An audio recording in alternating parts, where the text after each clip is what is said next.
अस्सलामु अलैकुम वरहमतुल्लाहि वबरकातुहू। नाज़रीन इकराम, जिस शख्स का दिल कमज़ोर हो चुका हो, ऐसे शख्स के लिए आज का ये रूहानी इलाज बहुत ही बेहतरीन रूहानी इलाज है।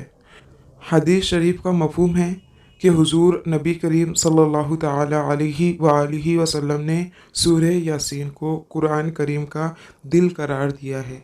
नाज़रीन इकराम, ये बहुत ही बेहतरीन इलाज है। बेशक अल्लाह सुब्हानहू ताला ने अपने कलाम में शिफा रखी है।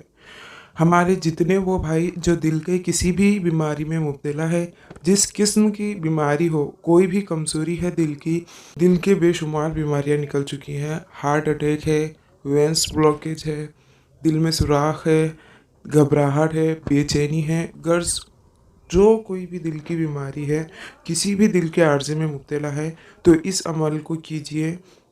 हर नमाज के बाद एक दफ़ा सूरह यासीन शरीफ पढ़ लिया करें। अगर हर नमाज के बाद आपको इतना वक्त नहीं मिल पाता कि आप सूरह यासीन पढ़ सके, तो दिन में जिस वक्त भी आपको अच्छा सा वक्त मिल जाए, तो एक खट्टे 5 दफ़ा सूरह यासीन पढ़ लिया करें।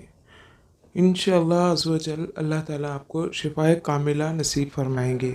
अल्लाह सुब्हानहू ताला आपकी तमाम बीमारियों को शिफ़ाए कामिला अज़ीला नसीब फरमाए, आप पर अपनी रहमत के दरवाज़े खोल दे, आपको अपने हिफ्ज़ व अमान में रखे। आमीन। अस्सलामु अलैकुम व रहमतुल्लाहि व बरकातुहू।